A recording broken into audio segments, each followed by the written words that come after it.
Isang gabi sa pinakamamahaling 5-star hotel sa Maynila, may isang waitress na ininsulto sa harap ng 200 bisita. Tinawag siyang basura, walang pinag-aralan, at hindi karapat-dapat magsilbi sa amin. Pero sa mga oras na yun, hindi nila alam na ang babaeng hinamak nila. Siya pala Yenji, may-ari ng buong hotel. Pakinggan ninyo hanggang dulo dahil ang kwentong ito ay magpapayak at magpapahiya sa lahat ng mapanghusga. Isang mainit na gabi na Mayo sa taong 2024, nang unang hakbang ni Aileen Cruz ang marangyang lobe ng Grand Aurora Hotel sa Rosas Boulevard. 5 taong gulang pa lamang siya noong una niyang nakita ang hotel na ito sa postcard na ipinadala ng kanyang lolo mula Maynila. Sa postcard na iyon, nakasulat sa sulat kamay na matanda, "Balang araw, anak, magkikita tayo rito." Ito ang ating pangarap. Pero hindi siya pumasok noon bilang bisita. Umasok siya bilang isang waitress na bagong hire. Nakaputing uniform na medyo maluwag pa sa katawan niya dahil second hand pa iyon mula sa dating empleyado. Sa bulsa niya, may 500 piso lamang na baon, isang maliit na rosaryo na bigay ng kanyang ina bago namatay, at isang lihim na hindi niya pwedeng sabihin kahit kanino. Si Aileen ay mula sa isang maliit na barangay sa Baysay, Samar. Umuwi siya ng bahay tuwing may bagyo na may dalang 2 kilong bigas at leta ng sardinas para sa kanyang 5 nakababatang kapatid. Ang kanyang ama, isang mangingisda, nawala sa laut noong siya ay 16 na taong gulang pa lamang. Mula noon, siya na ang naging ina, ama at breadwinner ng pamilya. Nang makatanggap siya ng text mula sa isang hindi kilalang numero 3 buwan na ang nakaraan, akala niya ay scam. Ms. Aileen Cruz, ikaw ang napili ng Grand Aurora Hotel Group na maging bahagi ng aming pamilya. May kondisyon lamang. Kailangan mong magtrabaho ng 5 taon bilang ordinaryong empleyado. Hindi mo pwedeng ipaalam kanino man ang iyong tunay na pagkakakilanlan. Kung tatanggapin mo, sagot na namin ang lahat ng gastusin ng iyong mga kapatid sa pag-aaral. Sa unang basa pa lang, nanginginig na ang mga kamay niya. Alam niya kung sino ang nagpadala ng text na iyon. Ang lolo niya, si Don Elicio Grandes, ang nag-iisang taong nagbigay sa kanya ng pag-asa noong bata pa siya. Namatay ang lolo niya 7 taon na ang nakaraan. Pero bago mamatay, iniwan niya ang isang testamento na hindi pa nabubuksan hanggang ngayon. 3 araw siyang umiyak sa harap ng altar ng kanilang maliit na bahay-bahay. Tinanong niya ang langit, bakit ngayon pa? Bakit kailangan niyang magmukhang mahirap gayong mayaman na pala siya? Bakit kailangan niyang magtiis ng 5 taon ng pagpapanggap?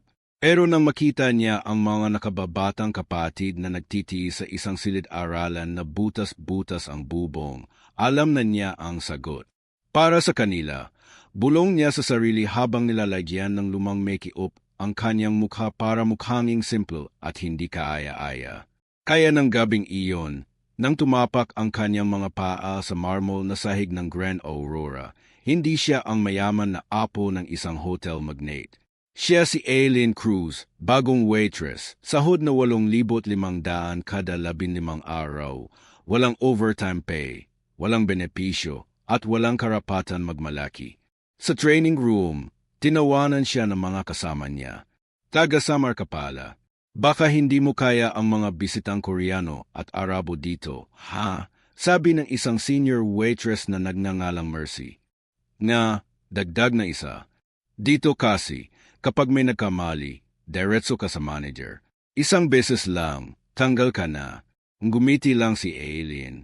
Sa loob-loob niya, kung alam niyo lang, nang matapos ang orientation, ibinigay sa kanya ang kanyang unang shift, Grand Ballroom, 7 AM hanggang 4 AM. May malaking event, isang debut ng anak ng isang kilalang negosyante. 200 bisita. Lahat ng mesa, may 5 star na rating. Nang buksan niya ang pinto ng ballroom, himinto ang mundo niya ng isang saglit. Ang chandelier na nakasabit sa kisem, iyon ang mismong chandelier na nakalarawan sa postcard ng kanyang lolo. Sa ilalim noon, nangako sa kanya ang matanda na balang araw ay makikita sila rito. Erong gayon, hindi siya bisita. Siya ang maghahatid ng pleto. Siya ang pupunas ng mesa. Siya ang tatawagin nilang Miss sa tonong puno ng pagmamalaki. Hinawakan niya ng mahigpit ang tray na hawak niya. Sa loob ng bulsa ng kanyang apron, naroon ang maliit na rosaryo. Binulong niya ang panalangin na laging sinasabi ng kanyang ina. Panginoon, kung ito ang daan patungo sa pangarap ng aking mga kapatid, bigyan ninyo po ako ng lakas na magtiis. At nang tumunog ang bell na nagbabadya ng unang order ng gabi, hinila niya ang pinakamalaking ngiti na kaya niya. Magandang gabi po, sabi niya sa unang mesa na kanyang nilapitan. Hindi pa niya alam na sa mesang iyon, nakaupo ang pamilyang magiging simula ng pinakamalaking pagsubok ng kanyang 5 taong pagpapanggap. At hindi pa nila alam na ang waitress na kanilang tatawaging hamak sa gabing iyon. Siya ang magiging pinakamakapangyarihang babae sa buong hotel na iyon. Abangan sa susunod na kabanata. Kabanata 2, ang mayabang na pamilya Villafuerte. Sa gitna ng Grand Ballroom, nakaupo sa pinaka-central na mesa, ang table isa, ang pamilya Villafuerte. Kung mayroon mang salitang high society na nakatawang tao, sila na iyon. Ang pinuno ng pamilya, si Don Armando Villafuerte, 62 taong gulang, may-ari ng 3 construction firm at 2 subdivision sa Cavite at Batangas. Kilala siya sa business circle bilang The Bulldozer dahil kapag may gusto siyang lupain, kahit may nakatira pa, natatabig. Matangkad, moreno, at palaging may Cuban cigar sa kaliwang kamay at Rolex Daytona na kumikinang sa kanan. Sa kaliwa niya si Doña Carmen Villafuerte, 58 anyos, dating beauty queen ng Maynila noong dekada 80. Hanggang gayon, kahit may edad na, hindi siya lalabas ng bahay ng walang designer bag na hindi bababa sa $250,000 at alahas na ginto at brilyante na sapat ng pantubo sa isang barangay. Kilala siya sa mga charity gala, pero sa likod ng kamera, kilala rin siya sa mga katulong na umiyak tuwing sinuswelduhan. Sa harap nila, ang kanilang nag-iisang anak na babae, si Beatrice Isabella Villafuerte, 18 taong gulang, ang debutante ng gabi. Matangkad, mestiza, mahaba ang buhok na kulay honey blonde na nagkakahalaga ng 35,000 sa isang salon sa BGC. Suot niya ang custom-made gown na ginawa raw sa Paris. Sabi niya, sa totoo lang, ginawa iyon ng isang sikat na couturier sa Green Hills, pero mas maganda raw pakinggan ang Paris. Sa tabi ni Beatrice, ang kanyang boyfriend na si Chad Montenegro, 22 taong gulang, anak na may-ari ng isang kilalang airline. Alagi may caption sa Instagram na, low-key lang, pero lahat ng post niya, may private jet o yacht sa background. May tattoo sa leeg na, no risk, no reward. Pero ang totoo, hindi pa siya nakapagtrabaho kahit isang araw sa buhay niya. Sa paligid ng mesa, ang kanilang mga kamag-anak at kaibigan. Mga tita na nagpaparitok tuwing may bagong Korean beauty trend. Mga tito na nagpapaligsahan kung sino ang mas maraming Porsche sa garehe. At mga pinsan na ang trabaho lang ay mag-post ng tea at mag-check-in sa mga exclusive resort. Nang dumating ang unang round ng appetizer, si Alien ang nakatuka sa table isa. Dala niya ang silver tray na may 6 na platito ng foie gras at caviar. Maingat niyang inilagay sa harap ni Doña Carmen ang unang platito. Ma'am, ito po ang amuse bouche natin for tonight. Magalang na sabi ni Alien habang bahagyang yumuko. Biglang tumingala si Doña Carmen. Tiningnan siya mula ulo hanggang paa, parang sinusuri ang isang basahan. Miss, bakit ang tagal niyo? Kanina pa kami naghihintay dito. Alam niyo ba kung magkano ang binabayad namin para sa table na to? 2 million pesos. Tapos ganito lang ang service. Tumawa ng malakas ang buong mesa. Si Beatrice pa ang nagdagdag. Mommy, baka taga-probinsya, yan. Baka first time makakita ng ganitong klaseng pagkain. Baka akala niya caviar na, yan, itlog ng bangus. Tumawa ulit ang lahat. Si Chad pa ang kumuha ng cellphone at lihim na nag-video. Hoy, i-post mo yan sa TikTok. Caption, when provincial waitress meets high society, bulong niya sa kaibigan niya. Si Don Armando lang ang tahimik, pero nakangiti. Sa isip niya, mga bata talada, walang modo. Pero si Doña Carmen, hindi pa tapos. Miss, ano nga pangalan mo? Aileen po, ma'am. Aileen Cruz. Aileen Cruz, parang pangkatulong ang pangalan ay. Saan ka ba galing? Sa Samar po, ma'am. Samar? Talaga? Bakit ka nandito sa Manila? Wala bang trabaho sa inyo? Tumawa ulit ang buong mesa. May isang tita pa ang nagdagdag. Baka nagsawa sa buko juice at sariwa. Gusto na ng champagne. Si Aileen, sa kabila ng lahat, ngumiti lang. Pasensya na po kung natagalan. Susunod na po ang main course ninyo. Habang umalis si Aileen, narinig niya ang malakas na bulungan sa likod niya. Grabe, ang kapal ng mukha. Ni hindi man lang humingi ng sorry na maayos. Nga, mome, I'm sure galing yan sa public school. Walang breeding. Dapat pala sa fast food na lang siya nagtrabaho. Dito kasi, hindi lahat pwedeng pumasok. Sa kusina, habang naghihintay ng susunod na order, narinig ni Aileen ang mga kasama niyang waitress. Grabe, yung table isa. Ha? Mga Villa Fuerte daw. Sabi ni Mercy, kapag may ayaw sila, ipinapatawag nila ang manager at pinapapahiya sa harap ng lahat. Noong isang taon daw, may waiter na umiyak sa CR kasi pinagalitan ni Doña Carmen sa harap ng 300 bisita. Ngumiti lang si Aileen sa sarili. Sa loob-loob niya. Kung alam niyo lang ang table na yan na pinagmamalaki ninyo, akin yan. Ang upuan na yan na sinasandalan ninyo, binili ko yan. At ang hotel na yan na ipinagmamalaki ninyo, akin yan lahat. Pero hindi siya nagsalita. Hinintay niya lang ang susunod na order. Dahil alam niya, hindi pa iyon ang tamang oras. Ang gabing iyon pa lang ang simula. At ang pamilyang Villafuerte. Hindi pa nila alam kung ano ang naghihintay sa kanila. Abangan sa susunod na kabanata, ang una malaking pagkakamali ni Aileen na magiging dahilan ng pinakamalakas na insulto ng gabi.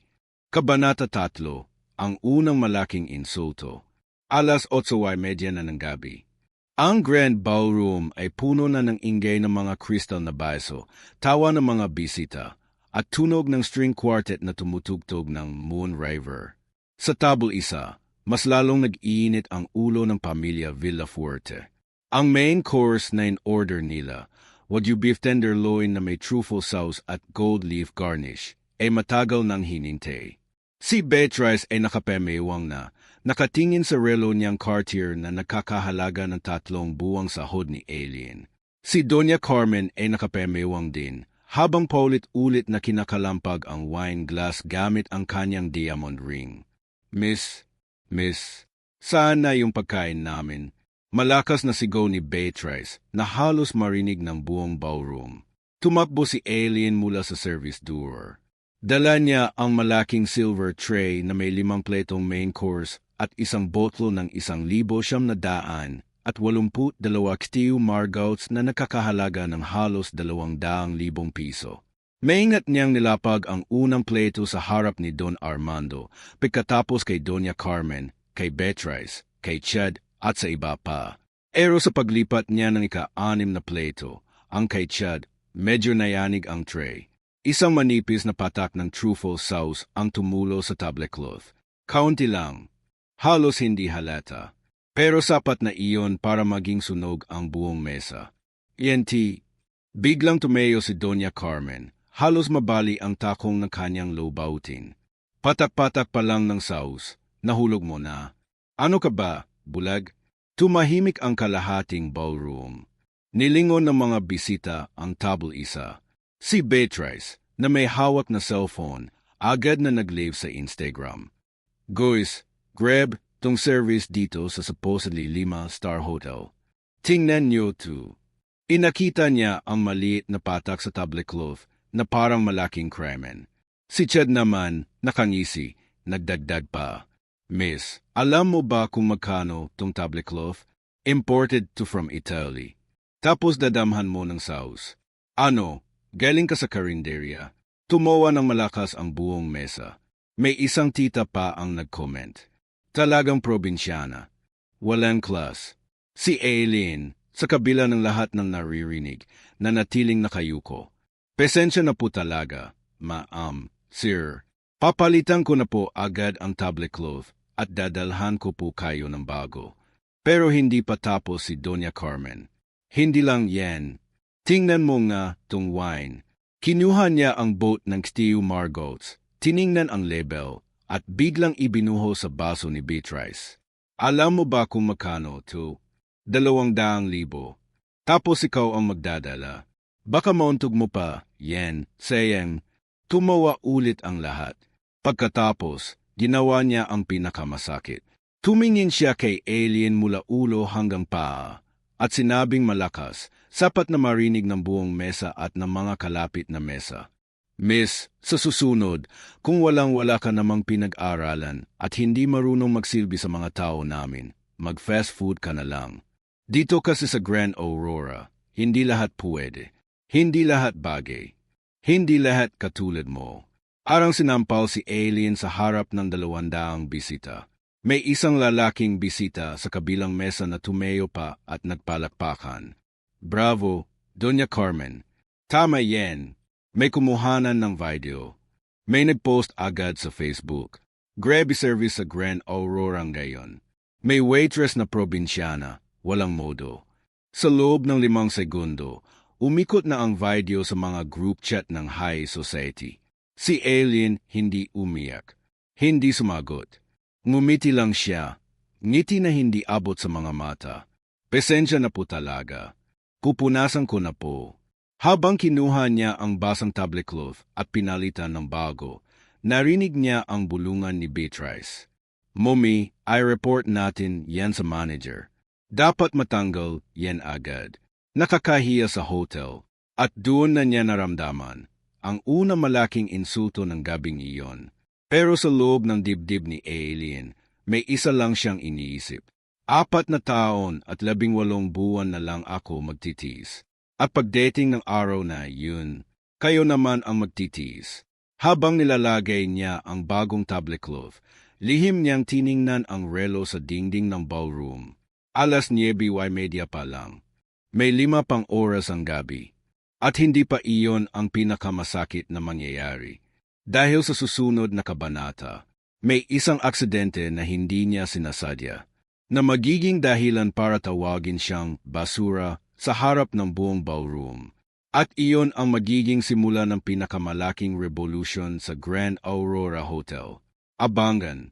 Kabanata 4, ang lihim na plano ni Don Eliseo. Habang nagpapatuloy ang debut sa Grand Ballroom, ahimik na umakyat si Aileen sa employees elevator papunta sa pinakamataas na palapag ng Grand Aurora, ang floor 38, ang penthouse floor na sarado sa lahat maliban sa ilang tao. Walang nakakaalam na may sarili siyang keycard na kulay itim na may gintong letrang G. Walang nakakaalam na sa likod ng pangalan niyang Aileen Cruz, waitress level 1, sa ayin niya, may nakatagong microchip na nagbibigay sa kanya ng access sa lahat ng pinto ng hotel, kabilang ang vault ng mga dokumento at ang secret office ng dating may-ari. Nang makarating siya sa floor 38, nag-doorbell siya sa isang pinto na walang numero.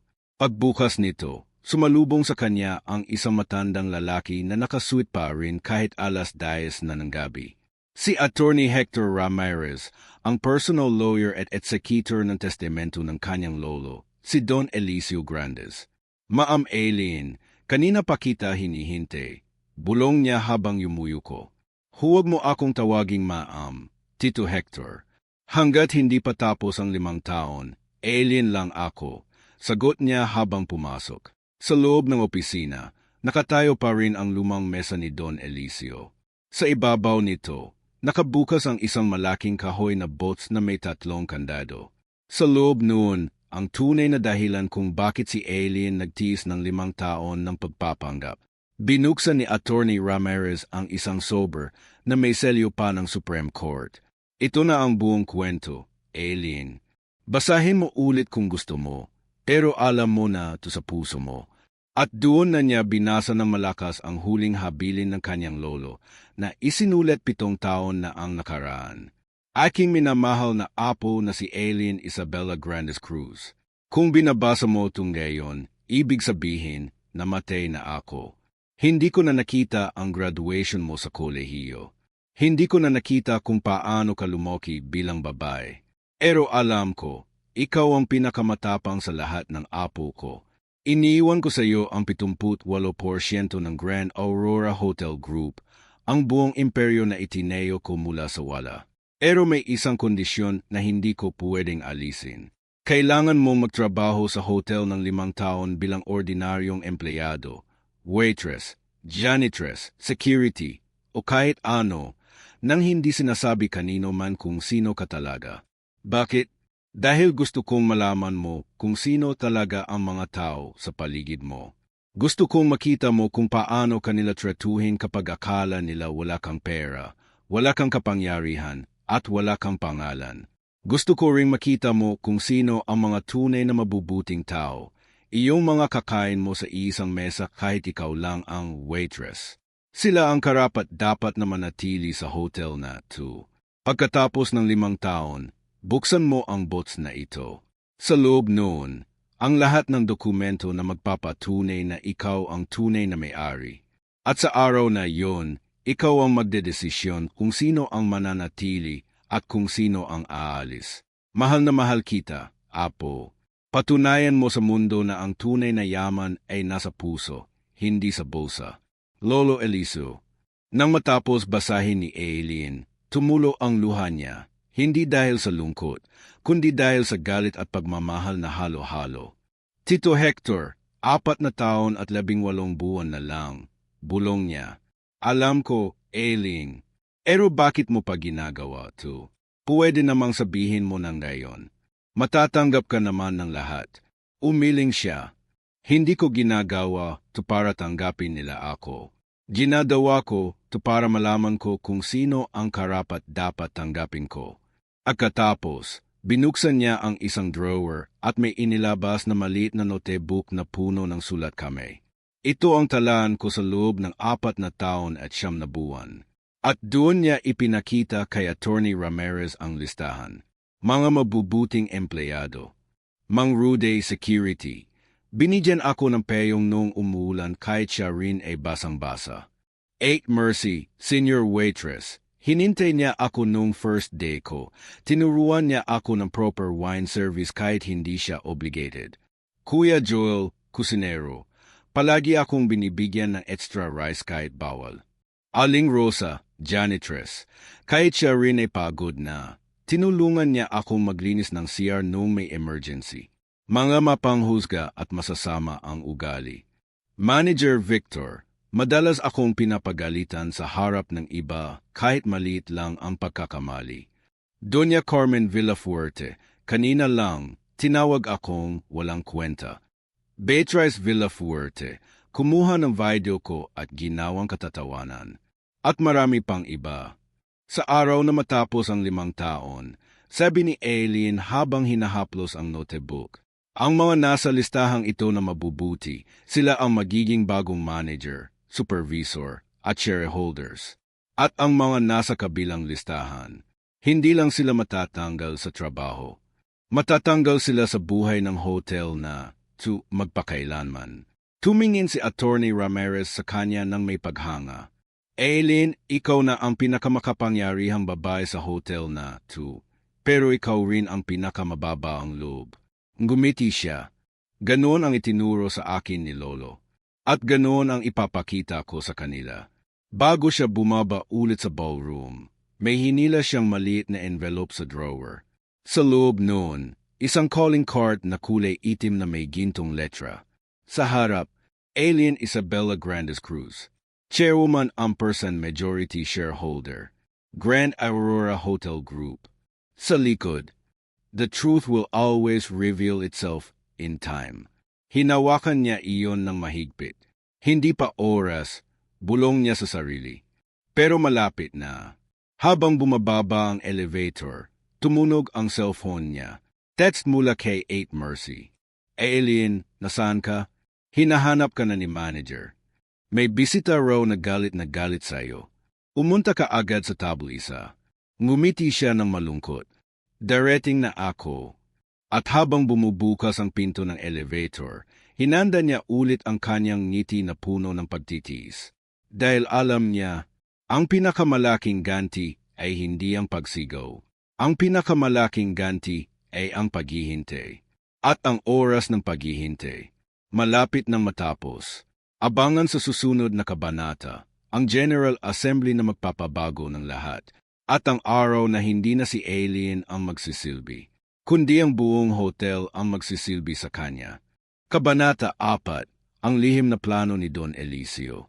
Habang nagpapatuloy ang debut sa Grand Ballroom, tahimik na umakyat si Aileen sa employees, elevator papunta sa pinakamataas na palapag ng Grand Aurora, ang floor 38, ang penthouse floor na sarado sa lahat maliban sa ilang tao. Walang nakakaalam na may sarili siyang keycard na kulay itim na may gintong letrang G. Walang nakakaalam na sa likod ng pangalan niyang Aileen Cruz, waitress level 1 sa IE niya, may nakatagong microchip na nagbibigay sa kanya ng access sa lahat ng pinto ng hotel, kabilang ang vault ng mga dokumento at ang secret office ng dating may-ari. Nang makarating siya sa floor 38, nag-doorbell siya sa isang pinto na walang numero. Pagbukas nito, sumalubong sa kanya ang isang matandang lalaki na nakasuit pa rin kahit 10:00 na ng gabi. Si Attorney Hector Ramirez, ang personal lawyer at executor na testamento ng kanyang lolo, si Don Eliseo Grandes. Ma'am Aileen, kanina pa kita hinihintay. Bulong niya habang yumuyuko. Huwag mo akong tawaging ma'am, Tito Hector. Hanggat hindi pa tapos ang 5 taon, Aileen lang ako. Sagot niya habang pumasok. Sa loob ng opisina, nakatayo pa rin ang lumang mesa ni Don Eliseo. Sa ibabaw nito, nakabukas ang isang malaking kahoy na box na may 3 kandado. Sa loob noon, ang tunay na dahilan kung bakit si Aileen nagtiis ng 5 taon ng pagpapanggap. Binuksan ni Attorney Ramirez ang isang sober na may selyo pa ng Supreme Court. Ito na ang buong kwento, Aileen. Basahin mo ulit kung gusto mo. Pero alam mo na to sa puso mo. At doon na niya binasa ng malakas ang huling habilin ng kanyang lolo na isinulat 7 taon na ang nakaraan. Aking minamahal na apo na si Aileen Isabella Grandes Cruz. Kung binabasa mo itong ngayon, ibig sabihin namatay na ako. Hindi ko na nakita ang graduation mo sa kolehiyo. Hindi ko na nakita kung paano ka lumaki bilang babae. Pero alam ko, ikaw ang pinakamatapang sa lahat ng apo ko. Iniiwan ko sa iyo ang 78% ng Grand Aurora Hotel Group, ang buong imperyo na itineo ko mula sa wala. Pero may isang kondisyon na hindi ko pwedeng alisin. Kailangan mo magtrabaho sa hotel ng 5 taon bilang ordinaryong empleyado, waitress, janitress, security, o kahit ano, nang hindi sinasabi kanino man kung sino ka talaga. Bakit? Dahil gusto kong malaman mo kung sino talaga ang mga tao sa paligid mo. Gusto kong makita mo kung paano kanila tratuhin kapag akala nila wala kang pera, wala kang kapangyarihan, at wala kang pangalan. Gusto ko ring makita mo kung sino ang mga tunay na mabubuting tao, iyong mga kakain mo sa iisang mesa kahit ikaw lang ang waitress. Sila ang karapat-dapat na manatili sa hotel na to. Pagkatapos ng 5 taon, buksan mo ang box na ito. Sa loob noon, ang lahat ng dokumento na magpapatunay na ikaw ang tunay na may-ari. At sa araw na iyon, ikaw ang magdedesisyon kung sino ang mananatili at kung sino ang aalis. Mahal na mahal kita, Apo. Patunayan mo sa mundo na ang tunay na yaman ay nasa puso, hindi sa bulsa. Lolo Eliseo. Nang matapos basahin ni Aileen, tumulo ang luha niya. Hindi dahil sa lungkot, kundi dahil sa galit at pagmamahal na halo-halo. Tito Hector, 4 na taon at 18 buwan na lang, bulong niya. Alam ko, Aileen, pero bakit mo pa ginagawa to? Pwede namang sabihin mo ng gayon. Matatanggap ka naman ng lahat. Umiling siya. Hindi ko ginagawa to para tanggapin nila ako. Ginagawa ko to para malaman ko kung sino ang karapat dapat tanggapin ko. Pagkatapos, binuksan niya ang isang drawer at may inilabas na maliit na notebook na puno ng sulat kamay. Ito ang talaan ko sa loob ng 4 taon at 9 buwan. At doon niya ipinakita kay Attorney Ramirez ang listahan. Mga mabubuting empleyado. Mang Rude Security. Binigyan ako ng peyong noong umuulan kahit siya rin ay basang-basa. Ake Mercy, senior waitress. Hinintay niya ako noong first day ko. Tinuruan niya ako ng proper wine service kahit hindi siya obligated. Kuya Joel, kusinero. Alagi akong binibigyan ng extra rice kahit bawal. Aling Rosa, janitress. Kahit siya rin ay pagod na. Tinulungan niya akong maglinis ng CR noong may emergency. Mga mapanghusga at masasama ang ugali. Manager Victor, madalas akong pinapagalitan sa harap ng iba kahit maliit lang ang pagkakamali. Doña Carmen Villafuerte, kanina lang, tinawag akong walang kwenta. Beatrice Villafuerte, kumuha ng video ko at ginawang katatawanan. At marami pang iba. Sa araw na matapos ang 5 taon, sabi ni Aileen habang hinahaplos ang notebook, ang mga nasa listahang ito na mabubuti, sila ang magiging bagong manager, supervisor, at shareholders. At ang mga nasa kabilang listahan, hindi lang sila matatanggal sa trabaho.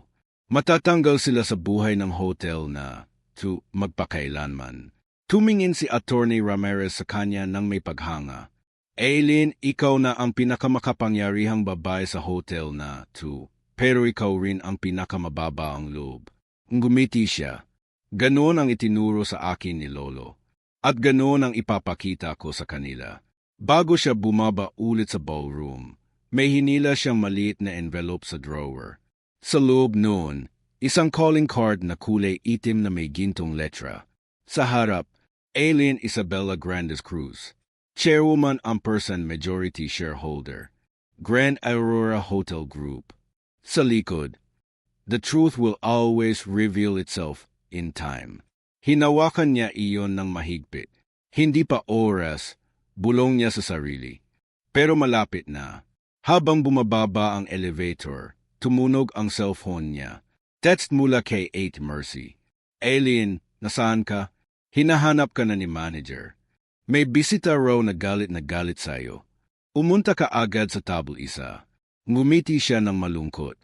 Darating na ako, at habang bumubukas ang pinto ng elevator, hinanda niya ulit ang kanyang ngiti na puno ng pagtitiis. Dahil alam niya, ang pinakamalaking ganti ay hindi ang pagsigaw. Ang pinakamalaking ganti ay ang paghihintay. At ang oras ng paghihintay, malapit nang matapos. Abangan sa susunod na kabanata, ang General Assembly na magpapabago ng lahat. At ang araw na hindi na si Aileen ang magsisilbi, kundi ang buong hotel ang magsisilbi sa kanya. Kabanata 5, ang malaking revelasyon. Kinabukasan, alas 8 ng umaga. Ang buong Grand Aurora Hotel ay tahimik pa, maliban sa Grand Ballroom ng ngayon ay naka-convert na bilang conference hall. May malaking karatula sa labas ng pinto. Annual General Shareholders Meeting. Grand Aurora Hotel Group. Closed door. BY invitation only. Sa loob, nakaupo na ang lahat ng major at minor shareholders, mga matatanda ng negosyante, mga anak ng dating partners ni Don Elicio, mga bank executive, at siyempre ang pamilya Villafuerte. Si Don Armando Villafuerte ay nakaupo sa unahan, nakasandal sa upuan, may ngiti sa labi. Sa isip niya, sa wakas, makikilala na rin namin ang misteryosong majority shareholder na iyon. Sigurado akong makukumbinsi ko siyang bilhin ang shares ko sa mas mataas na presyo. Si Doña Carmen ay abala sa pagpapakita ng bagong Hermes bag niya sa mga kaibigan. Si Beatrice naman ay nagsaselfie sa harap ng stage na may caption, Shareholders, meeting lang naman, #Villafuerte Empire. Alas 8:30. Dumating ang mga bodyguards na nakaitim. Pumasok si Attorney Hector Ramirez, may dalang malaking briefcase. Sumunod ang 5 tao na may dalang projector at malaking screen. Magandang umaga po sa lahat, simula ni Attorney Ramirez. Ngayon ang araw na matagal nating hinihintay. Ipakikilala na natin ang bagong chairwoman at majority shareholder ng Grand Aurora Hotel Group na nagmamay-ari ng 78% ng buong kumpanya. Biglang may nagbukas ng pinto sa likod ng stage. At pumasok si Aileen. Pero hindi na siya ang Aileen na kilala ng lahat kahit kagabi lang. Nakaitim na power suit siya na gawa sa Italian wool. Buhok niya nakalugay, bahagyang wavy, na may diamond clip na nakakahalaga ng 5 milyon. Sa league, ang perehong rosaryo na suit niya kahapon, pero ngayon, may nakasabit na diamond cross na regalo ng lolo niya noong 18th birthday niya. Sa paa, Louboutin Red Soles. Sa kamay, ang black card na may gintong G. At sa likod niya, 2 bodyguards at si Mang Rudy, ang security guard na minsang binigyan siya ng peyong, gayon ay nakasweet din at may head of security na badge. Tahimik ang buong hall. Si Doña Carmen, nakanganga. Si Beatrice, nahulog ang cellphone. Si Don Armando, natigilan ang ngiti. Si Aileen ay tumayo sa stage, kinuha ang mikropono, at ngumiti. Ngiti na abot sa mga mata. Magandang umaga po sa lahat. Ako po si Aileen Isabella Grandes Cruz, ang apo ni Don Eliseo Grandes, at ang bagong chairwoman ng Grand Aurora Hotel Group. Biglang nag-flash sa malaking screen ang mga dokumento. Birth certificate ni Aileen na may apelyido, Grandes. Last will and testament ni Don Eliseo na nilagdaan sa harap ng Supreme Court Justice.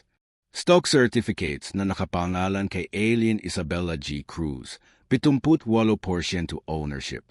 Mga larawan niya noong bata pa kasama ang lolo sa perehong hotel na ito. At ang pinakamalakas, isang video, CCTV footage kahapon ng gabi, kung saan narinig na malinaw ang lahat ng sinabi ni Doña Carmen at Beatrice. Walang kwenta, hamak na waitress lang. Hindi bagay dito.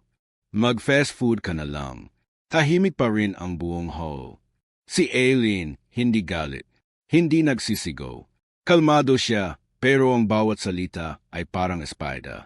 4 na taon at 18 buwan na akong nagtatrabaho dito bilang waitress, janitress, dishwasher, at kung ano-ano pa.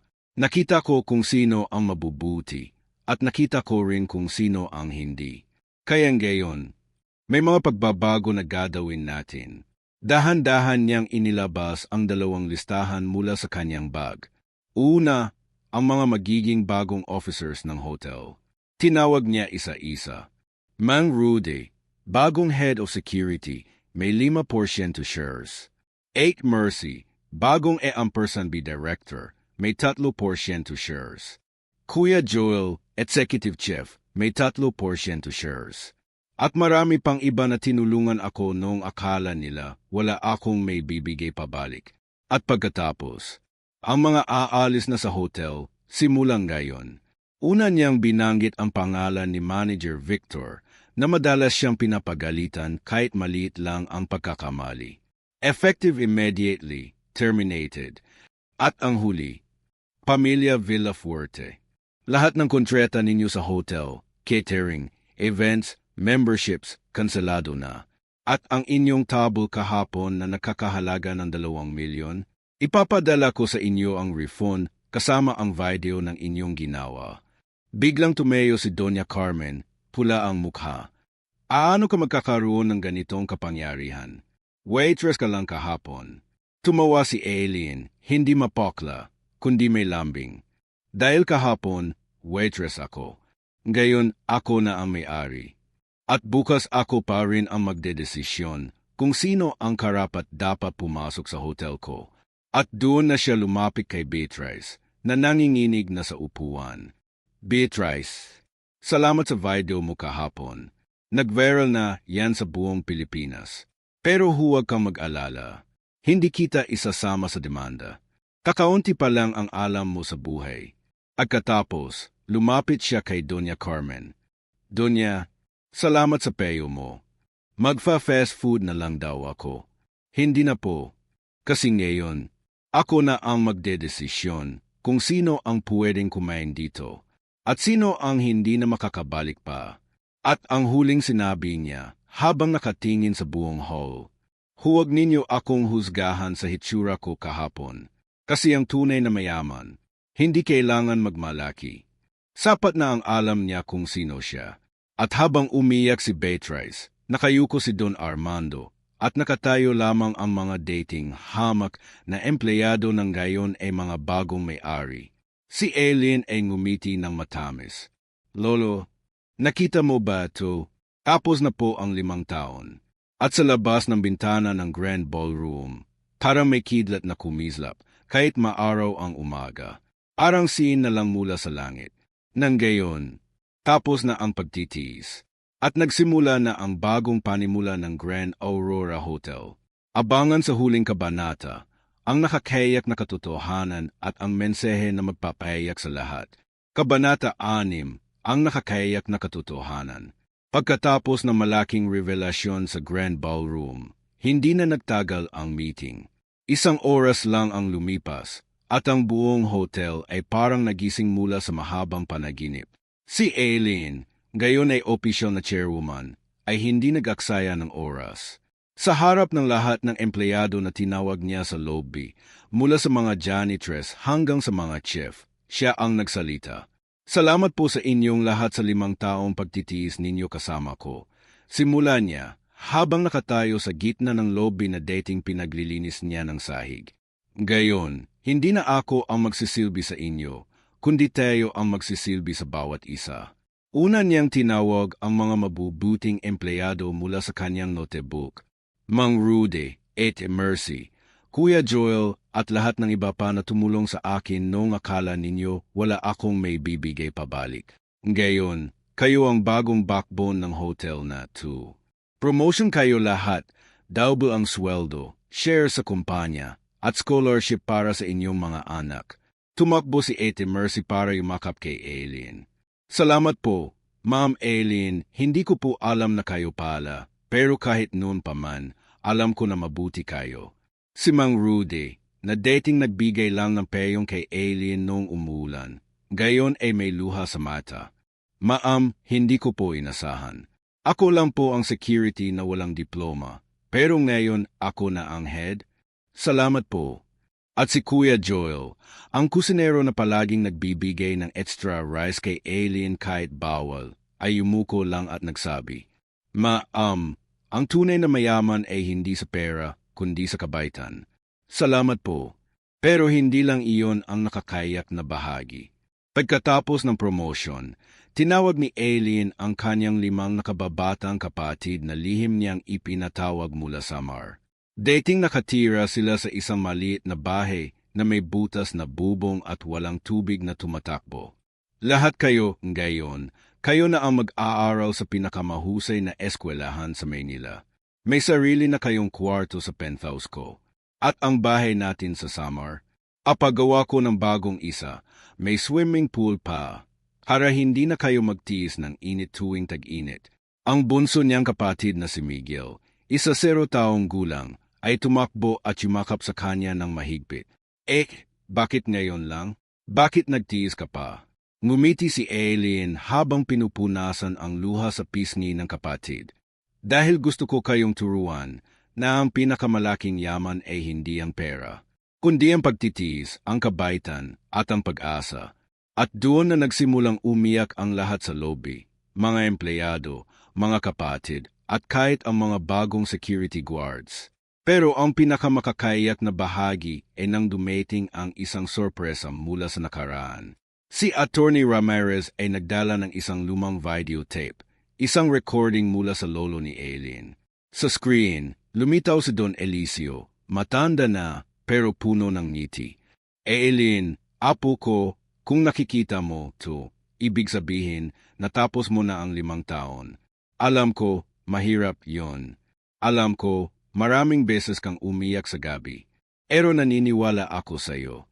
Ikaw ang magpapakita sa mundo na ang tunay na tagumpay ay hindi sa pagiging mayaman, kundi sa pagiging mabuti kahit walang-wala ka. Mahal na mahal kita, apo, at proud ako sa iyo. Nang matapos ang video, umiyak ng malakas si Aileen sa unang pagkakataon sa harap ng lahat. Lolo, salamat po. Tapos na po. At sa sandaling iyon, Yumakap sa kanya ang lahat, mga kapatid, mga empleyado, kahit ang mga dating hinamak siya. Ang nakakayak na katotohanan, hindi ang pagiging mayaman ni Aileen ang nanalo, kundi ang kanyang puso na nanatiling mababa kahit may kapangyarihan na siya. Pagkatapos ng gabing iyon, nagbago ang Grand Aurora Hotel. Walang higit na respeto sa lahat ng empleyado, mula sa waitress hanggang sa manager. Walang higit na kabaitan sa mga bisita, kahit sino pa sila. At walang higit na kwentong may aral na lumabas mula sa hotel na iyon. At si Aileen, hanggang gayon, tuwing may bagong waitress na pumapasok, siya mismo ang sumasalubong. At sinasabi niya, huwag kang matakot. Dito, walang hinahamak. Dito, lahat ay pamilya. Kung napayak kayo sa kwentong ito, kung naramdaman ninyo ang sakit ng pagtitiis ni Aileen, at ang saya ng kanyang tagumpay, huwag niyong kalimutan. I-subscribe na ang channel na ito para sa marami pang kwentong may aral na magpapalakas sa inyong puso. I-like ang video na to kung na-inspire kayo. At i-comment sa baba kung may katulad na kwento ba kayo sa buhay ninyo. Sino ang hinamak kayo dati pero ngayon? Kayo na ang nasa itaas. I-share naman sa inyong mga kaibigan at pamilya para marami pang matuto. Salamat po sa panonood hanggang dulo.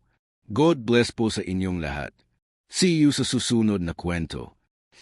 #kwentong may aral, #nakakayak na katotohanan, #huwag husgahan, #inspirasyon, #subscribe no.